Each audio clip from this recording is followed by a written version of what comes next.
Ito naman tayo guys, balik kusina na naman tayo. So ngayon mag-stir fry tayo ng asparagus with crab stick. So kung gusto nyo malaman guys, please keep on watching. So ito guys yung aking asparagus. Yan, asparagus ko yan guys. So first, ang gagawin natin is hugasan natin ito.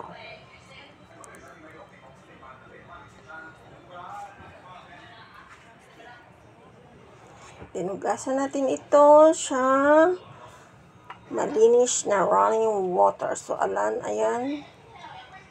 Kusot-kusutin na siya natin ng maigi and then banlawan. So, yan lang kasimpleng maghugas. Ang gagawin natin guys is, so, ikat lang natin ng ganyang kahaba. I think is mga 2 inches yan kahaba. And then, yung matigas na part ng skin niya is yung matitigas pala guys na skin, pwede natin yan tanggalin. Balatan lang siya natin. Yung skin. Kasi ang skin niya is already matanda na. So, yan. Ganyan na guys. Kung may peeler kayo, pwede din i-strip yan lahat yung matigas. So, ngayon gamit ko is kutsilyong maliliit lamang.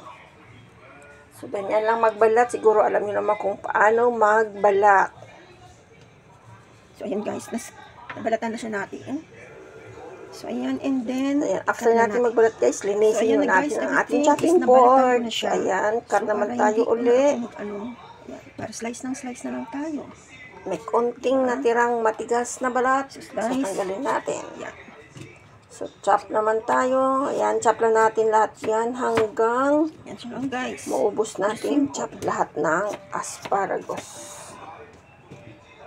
Ito ay masarap ito siya guys.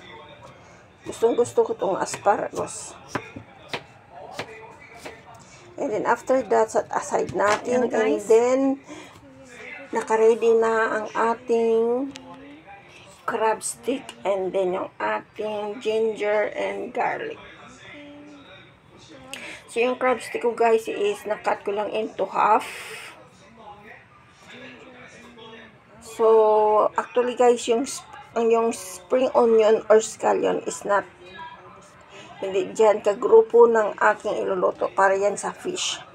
So, set aside natin yan. So, ang kakailanganin natin is ginger, garlic, crab stick, and asparagus. So, ayan. So, yung, actually guys, yung ano ko pala, ang crab stick ko is nakat ko sa half yan. Half lang. Half.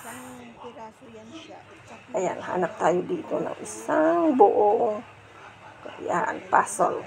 So, yung cut ko half. Yan, half. So, ayan. So, first, i-coat natin yan sa cornstarch yung ating crab stick para hindi siya magdikit kung mag-fry tayo ng ating crab stick. So, walang cornstarch guys. Naninikit yan sa ating wok. So, ayan. First, gawin natin kasi nakput na siya natin. So, i-fry na siya natin sa ating mainit na oil. So, ayan.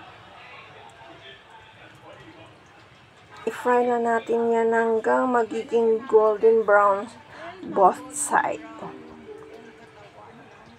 So, ayan. Dandan na siya natin. Baliktarin.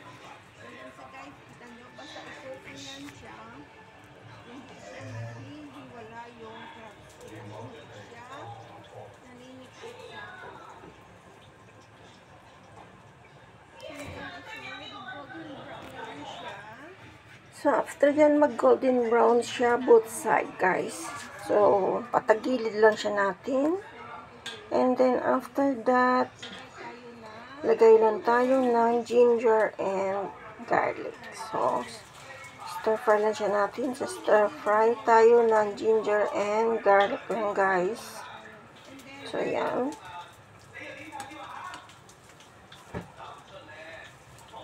So, ayan. Gisa-gisa lang natin. Ayan, ready to mix na pag nangamoy na yung garlic and ginger. So, mikos-mikos naman tayo uli.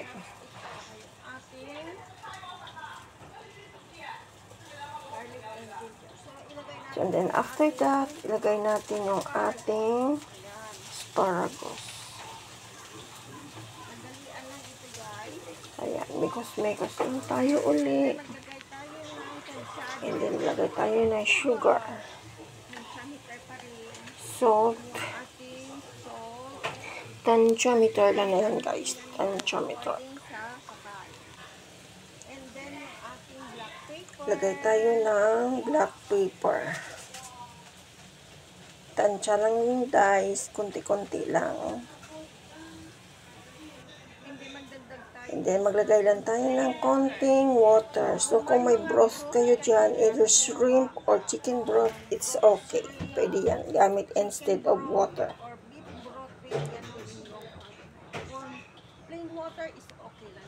So, gisa-gisa lang tayo or mekos-mekos hanggang magdana siya. So, actually guys, half cook lang ako mag-cook ng asparagus kasi gusto ng mga amo ko is crispy, yung crunchy-crunchy lang. So, ngayon, ito na siya. Ready na to. So, ngayon, patayin na natin yung ating apoy.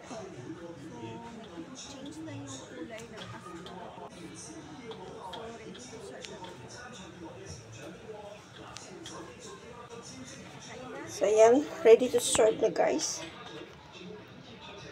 So, ayan ang ating garlic sprout. Asparagus with crab stick. So, ayan, guys. Thank you for watching and see you for my next video. Bye-bye.